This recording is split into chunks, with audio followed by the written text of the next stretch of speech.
Did you know that OpenAI, they are developing a completely new device that doesn't have a screen, that is going to become a competitor to smartphones? This is a big deal. And as a former nanoscientist, I'm really excited to present my speculations on what I think this technology will do and how it will work. So if you look on the internet, you will find that several companies now, they are developing earphones that have brainwave sensor technology that can translate via AI brainwaves into words and images. And this is something that has only recently been made possible through the advancements in AI, because this data processing of converting brainwaves into words and images, like what we actually think about, can be translated via these brainwaves into actually writing down what we think about. It's pretty interesting, especially as a sports scientist. I would be really excited to see how this can be used to see how elite athletes, they think during their performance, because some of them are really good, and I wonder like what they actually think during the sport activity when they perform so well. Now let's get back to the new OpenAI device. So if you connect those two dots, you will conclude that this new device is probably going to be operated via these earphones, potentially also with a set of glasses you can put on sometimes that can project an image occasionally into your eyes if you want to see data or see pictures or video. But otherwise, it's going to work primarily with earphones or headset, where it will observe your thoughts throughout the day, and then it will be like a personal assistant that just asks you here and there, hey, I see you're thinking about sending this email. Do you want me to draft an email? And then it will read out an example of the email, like a draft, and then you can just say yes or no to send the email. And in some cases, if the technology doesn't work completely yet, you can just probably push a button and then you can use your voice command, just like Siri or something. Then you can still always use the device to, even if the brainwave technology needs to be refined. So that's pretty cool. So in other words, you're going to be walking around using less screen time, because a lot of people, they now realize they're using up to 5 to 10 hours a day looking on their screen. And this isn't really healthy mentally. And so I actually understand the market of this new product. It's quite interesting to have basically like a personal assistant following you the whole time, that also knows your problems and your tasks and your goals, and it can help you automatically in the background do all your digital work for you based on what you basically think. And of course, you can confirm everything it does. You can give permission, I hope, for everything before it does anything. I mean, that's going to be probably some like fingerprint button you just touch to confirm before it like spend your money or something like that, So that's going to be pretty easy, I think, with this new AI advancement to make such a product.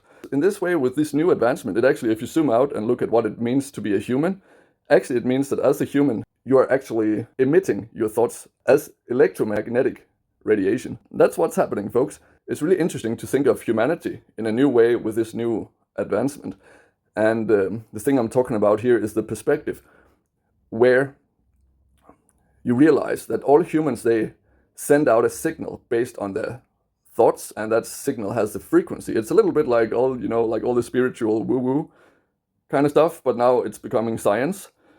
So the thoughts you think actually are sent out something into the world, and that something might do something.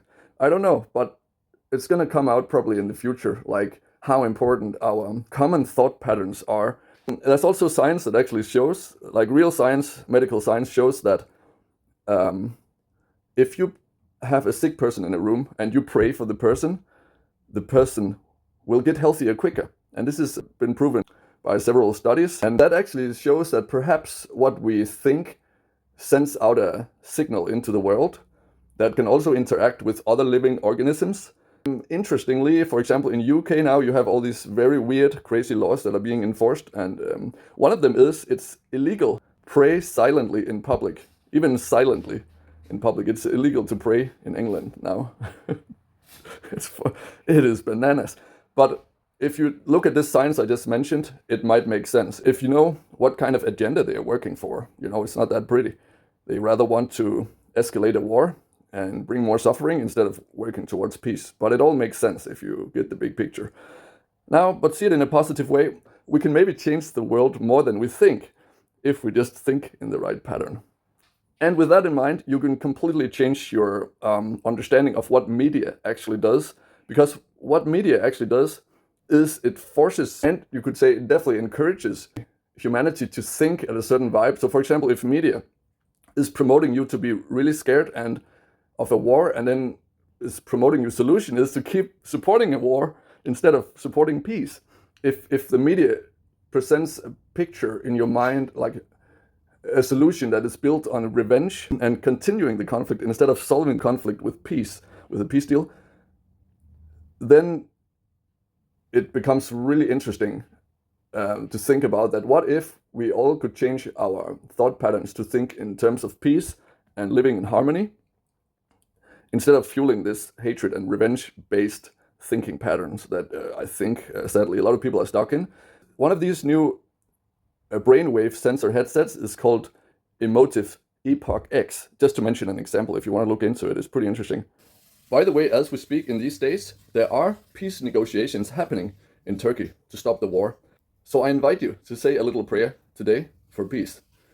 And if you want a couple of words of wisdom to take home with you today, that is that no matter how terrible events take place, there are always some people that will have a champagne bottle ready to open when the terrible event happens, because there's always somebody who benefits from it.